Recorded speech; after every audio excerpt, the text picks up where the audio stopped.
من الشاهدين والشاكرين والحمد لله رب العالمين. اللهم صل على محمد وعلى آل محمد كما صليت على إبراهيم وعلى آل إبراهيم إنك حميد مجيد.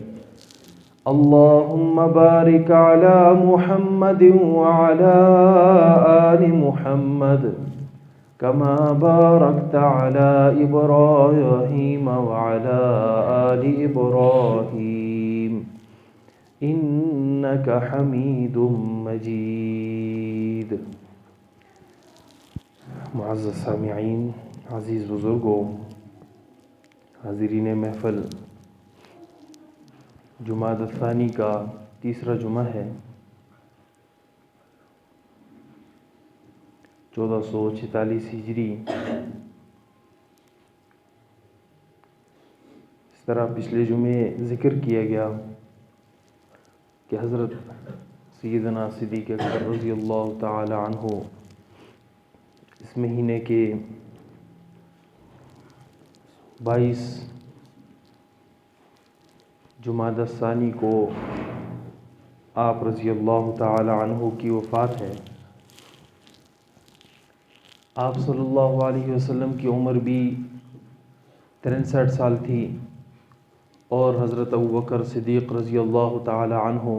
ان کی عمر بھی 63 سال تھی، اور آپ سے 2 سال چھوٹے تھے۔ اور اسی طرح سیدنا عمر فاروق رضی اللہ تعالی عنہ، ان کی عمر بھی 63 سال تھی، اور آپ صلی اللہ علیہ وسلم سے 10 سال چھوٹے تھے۔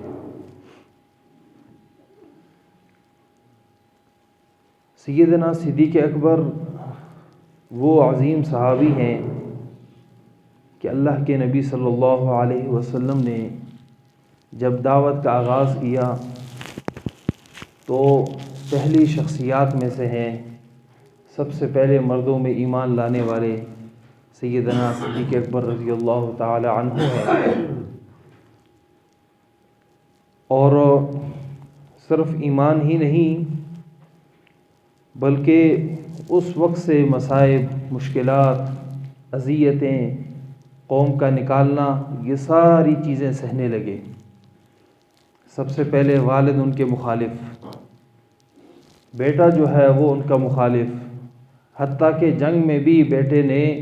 حضرت سیدنا صدیق اکبر رضی اللہ تعالی عنہ کے خلاف آئے۔ اور سب سے زیادہ انسان کو جو دھچکا پہنچتا ہے وہ اپنوں سے پہنچتا ہے، لیکن حضرت صدیق اکبر رضی اللہ تعالی عنہ استقامت دکھاتے ہوئے آپ صلی اللہ علیہ وسلم کا ساتھ دیا۔ باپ مخالف آیا، پھر بھی گزر گئے، بیٹا مخالف آیا، اس سے بھی گزر گئے، حتیٰ کہ اتنی زیادہ اذیتیں دی گئیں، اتنی تکلیفات دی گئیں کہ ایک مرتبہ مکہ والوں نے مل کر جو ہے وہ سیدنا صدیق اکبر رضی اللہ تعالی عنہ کو اتنا مارا۔ آپ صلی اللہ علیہ وسلم بھی تھے، آپ صلی اللہ علیہ وسلم کو بھی بہت زیادہ جو ہے اذیتیں دیں، اور سیدنا صدیق اکبر رضی اللہ تعالی عنہ اس موقع پر بے ہوش ہو گئے۔ بے ہوش ہونے کے بعد جب گھر میں گئے، جب انہیں اٹھا کر گھر لے گئے اور گھر میں ان کی تداوی کی گئی، اس کے بعد سب سے پہلے جب آنکھ کھولی تو یہی پوچھا کہ محبوب کہاں ہے، یعنی محمد الرسول اللہ صلی اللہ علیہ وسلم کیسے ہیں۔ یہ آپ صلی اللہ علیہ وسلم سے ان کی والہانہ محبت تھی، حد درجے آپ صلی اللہ علیہ وسلم سے محبت کرنے والے تھے، اور آپ صلی اللہ علیہ وسلم سے محبت کی انتہا اس بات سے ہے کہ کوئی بھی ایسا غزوہ نہیں ہے جس میں آپ صلی اللہ علیہ وسلم گئے ہوں اور سیدنا صدیق اکبر نہ گئے ہوں۔ ہر غزوے میں آپ صلی اللہ علیہ وسلم کے ساتھ شریک رہے۔ بہت بڑے تاجر بھی تھے، تجارت بھی کرتے تھے، اور تجارت سے بھی آپ صلی اللہ علیہ وسلم کو یہی فائدہ پہنچاتے تھے۔ ہر وقت ان کی کوشش یہی ہوتی تھی کہ کسی طرح اسلام کا کلمہ بلند ہو جائے۔ آپ صلی اللہ علیہ وسلم کی محبت میں انتہا درجے کو کہ ہر چیز سے زیادہ غزوہ تبوک کے موقع پر مشہور ہے نا کہ آپ رضی اللہ تعالی عنہ نے اپنے گھر کا سارا مال جو ہے آپ صلی اللہ علیہ وسلم کے گھر میں خدمت کیا، اور خدمت میں پیش کر کے فرمایا کہ میں گھر میں اللہ اور اس کے رسول کو چھوڑ آیا ہوں۔ اتنی زیادہ آپ صلی اللہ علیہ وسلم سے محبت ہے۔ ہمیں اس والہانہ محبت سے ہمیں یہ درس ملتا ہے کہ ہم بھی آپ صلی اللہ علیہ وسلم سے والہانہ محبت رکھیں۔ ہماری محبت بھی صرف الفاظ تک نہ ہو بلکہ عملی طریقے سے دین اسلام کی اشاعت ہو، دین اسلام کی حفاظت ہو، دین اسلام کی سربلندی ہو، اعلاء کلمۃ اللہ کے لیے ہمارا اٹھنا ہو۔ ہم قدم قدم پر جو ہے وہ ہم دین کی سربلندی کے لیے کوشش کریں۔ آپ رضی اللہ تعالی عنہ جس وقت آپ صلی اللہ علیہ وسلم کی وفات ہوئی کتنے سخت مصائب سے گزرے۔ عرب کے بہت سے قبائل مرتد ہو گئے، اس طرف مسلمہ ابن کذاب اس کا نبوت کا دعویٰ،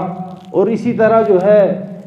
بہت سے لوگوں نے زکوٰۃ کا انکار ہی کر دیا، بہت سے لوگوں نے زکوٰۃ کو آپ رضی اللہ عنہ کی طرف دینے سے انکار کیا۔ آپ رضی اللہ تعالی عنہ نے اس موقع پر اس طرح استقامت دکھائی، سب قبائل کے ساتھ، سب مشرکین کے ساتھ، جتنے مرتد ہو گئے تھے ان کے خلاف بھی، مسلمہ ابن کذاب کے ساتھ بھی، اسی طرح مانعین زکوٰۃ، تارکین زکوٰۃ، سب کے ساتھ آپ رضی اللہ تعالی عنہ نے جہاد کیا، اور سب کو اس بات پر مجبور کیا کہ وہ اسی طرح شریعت کی سربلندی جاری رکھیں گے جس طرح آپ صلی اللہ علیہ وسلم کے زمانے میں تھی۔ حضرت عمر رضی اللہ تعالی عنہ ابتداءً کہتے تھے کہ مجھے حضرت صدیق اکبر رضی اللہ تعالی عنہ کا اتنا غصہ مجھے اس سے پہلے کبھی یاد ہی نہیں کہ ایسا غصہ کیا ہو، ایسا جوش انہوں نے دکھایا ہو۔ تو اس موقع پر آ کر دین کی سربلندی اور دین کی صحیح معنوں میں حفاظت انہوں نے کی۔ پھر مسلمہ کذاب کو جس وقت جو ہے اس کو قتل کر دیا گیا، قتل کرنے کے بعد 2 سال آپ رضی اللہ تعالی عنہ نے خلافت کی آپ صلی اللہ علیہ وسلم کے بعد، اور اس کم عرصہ میں ایسی خدمات سر انجام دی ہیں کہ ہمارے لیے وہ بہت زیادہ مشعل راہ ہے۔ آپ صلی اللہ علیہ وسلم سے اگر وہی ہماری محبت جس طرح آج ہماری ہے ہم بھی محبت کر بیٹھتے تو وہ ایسی محبت بالکل نہ ہوتی،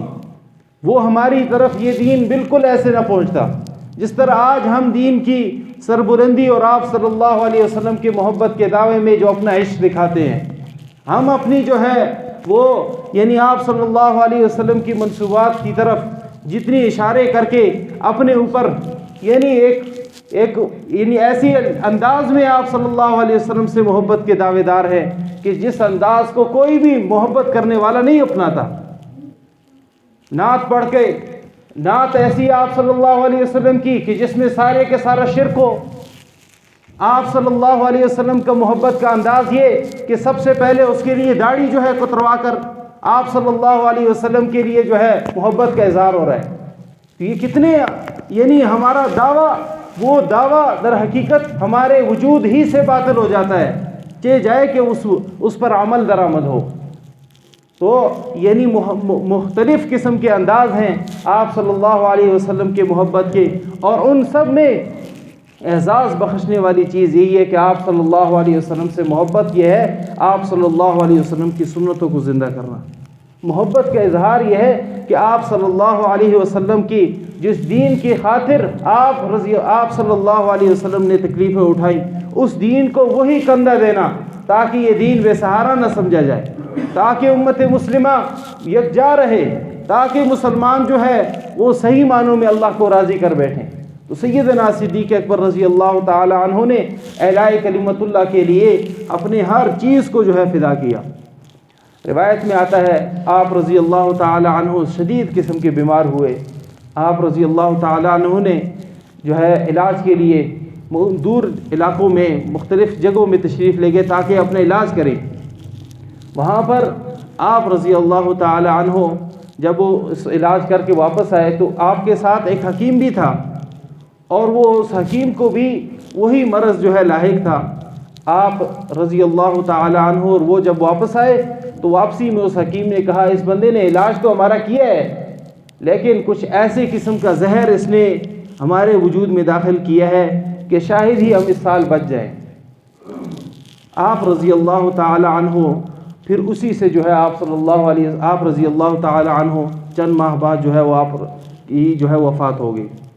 تو اس طرح گو سیدنا صدیق اکبر رضی اللہ تعالی عنہ شہداء میں تو ایک عظیم مرتبہ رکھتے ہیں، شہداء سے بڑھ کر آپ رضی اللہ تعالی عنہ کا مقام صدیقین کا ہے، جس کے لیے ہر ایک بندہ دعا کرتا ہے، اہدنا الصراط المستقیم صراط الذین انعمت علیہم، اے اللہ ہمیں سیدھا راستہ دکھا جن لوگوں پر تو نے انعام کیا ان لوگوں کا راستہ۔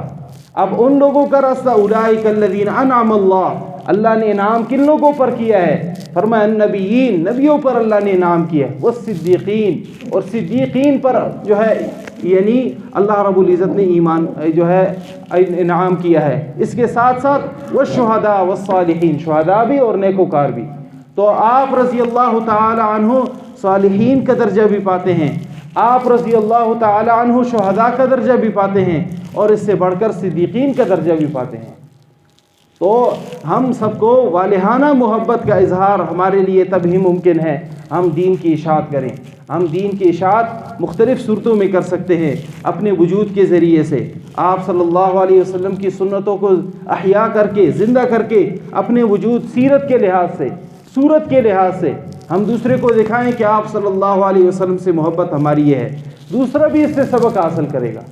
اس کے ساتھ ساتھ اپنے الفاظ کے چناؤ میں، ہمارے الفاظ آج اتنے گندے ہیں کہ ہم کسی کے سامنے اگر ایک شریف النفس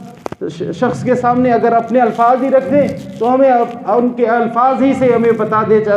یعنی ہم بتا سکتے ہیں کہ ہم کیسے ہیں۔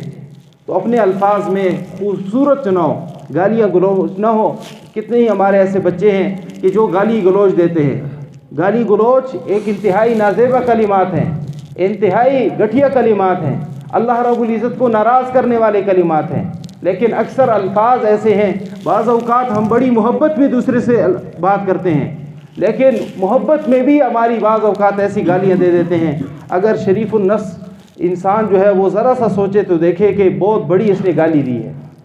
تو انسان کو اپنی زبان کو خصوصاً کنٹرول میں رکھنا چاہیے کہ میری زبان سے کوئی گندہ کلمات جو ہے وہ نہ نکلے۔ اس لیے یہ وہی زبان ہے جس سے میں آپ صلی اللہ علیہ وسلم پر درود بھیجتا ہوں، یہ وہی زبان ہے جس سے میں اللہ رب العزت کی تعریفیں کرتا ہوں، یہ وہی زبان ہے جو مجھے اللہ نے دی ہے اور اس سے میں نے اللہ کا شکر بجا لانا ہے۔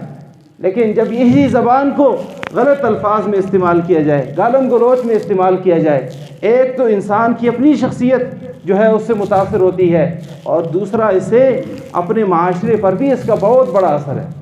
معاشرے میں جتنے بچوں کو گالیاں آتی ہیں یہ باہر سے کسی نے نہیں سیکھی، ہم اپنے الفاظ میں ایسے الفاظ ادا کرتے ہیں جس سے وہ سیکھتے ہیں، وہ سمجھتے ہیں کہ ایسی گالیاں جب دیتے ہیں اگلا بندہ اس سے ذرا بہت متاثر ہوتا ہے، زیادہ متاثر ہوتا ہے، تو ہر بات کو وہ ہم سے ہماری سیرت کے لحاظ سے دیکھتے ہیں، ہماری صورت کے لحاظ سے دیکھتے ہیں، ہمارے الفاظ سے بہت کم دیکھتے ہیں۔ یعنی مثلاً اگر کوئی شخص اپنے بیٹوں کو سمجھاتا ہے کہ دیکھیں نماز بہت اہمیت والی چیز ہے، نماز کو پڑھا جائے، نماز سے اللہ راضی ہوتے ہیں، لیکن خود نماز نہ پڑھے تو وہ بیٹا چند دن اگر نماز پڑھ بھی لے مستقل وہ نمازی نہیں بن سکتا۔ اگر وہ بیٹوں کو کہتا ہے کہ آپ گالی نہ دیا کریں، گالی بہت برا فعل ہے، گالی میں بہت بڑا گناہ ہے، لیکن اپنے الفاظ سے گالی دیتا ہے دوسروں کو، تو بیٹا اس کے یہ الفاظ کی گناہ ہے، یعنی اس میں یعنی آپ اپنی زبان گندی کر رہے ہیں۔ جو نصیحتیں ہیں ان نصیحتوں کو وہ پس پش ڈال لیتا ہے، وہ اسی مد نظر کو دیکھتا ہے کہ میرے والد بھی گالی دیتے ہیں، تو اس گالی کو وہ سیکھتا ہے۔ اس لیے اپنے معاشرے کو اپنی یعنی الفاظ کے متوحش سے آپ صلی اللہ علیہ وسلم نے فرمایا کہ آپ صلی اللہ علیہ وسلم تو سیرت میں یہی بات ہے کہ آپ صلی اللہ علیہ وسلم نے نہ تو کبھی زبان سے گالی دی ہے اور نہ ہی آپ صلی اللہ علیہ وسلم بتکلف کسی کے ساتھ اس طرح یعنی فحش کلام کیا ہو۔ یہ تو آپ صلی اللہ علیہ وسلم کی سیرت ہے، تو ہمیں بھی چاہیے کم از کم اپنے کلمات کو، اپنے الفاظ کو آپ صلی اللہ علیہ وسلم کی سیرت سے جو ہے گھیریں، صورت سے گھیریں۔ جب اس پر ہم عمل کریں گے اللہ ہمارے لیے آسانیاں پیدا کرے گا، ہمارا معاشرہ بہترین معاشرہ کہلائے گا، ہم اپنے معاشرے کو کہہ سکیں گے ہاں یہ بہترین معاشرہ ہے۔ لیکن اگر اس کے برخلاف لوگوں کو تو ہم بڑی اچھی نصیحتیں کریں گے لیکن خود اس پر عمل نہیں کریں گے تو در حقیقت ہمارا معاشرہ دوسروں کو تو نصیحت کرنے والا بنے گا لیکن خود اس نصیحت پر عمل نہیں کرے گا. اور یہی یہودیوں کی سب سے بڑی خباثت تھی. اب اللہ رب العزت نے فرمایا اتأمرون الناس بالبر، تم لوگوں کو تو حکم کرتے ہو نیکی کا، وتنسون انفسکم، تم اپنے آپ کو بھول جاتے ہو، وانتم تتلون الکتاب، حالانکہ تم کتاب پڑھتے ہو، افلا تعقلون، کیا تم سمجھتے نہیں ہو؟ اللہ ہمیں عمل کی توفیق نصیب فرمائے. وآخر دعوانا الحمد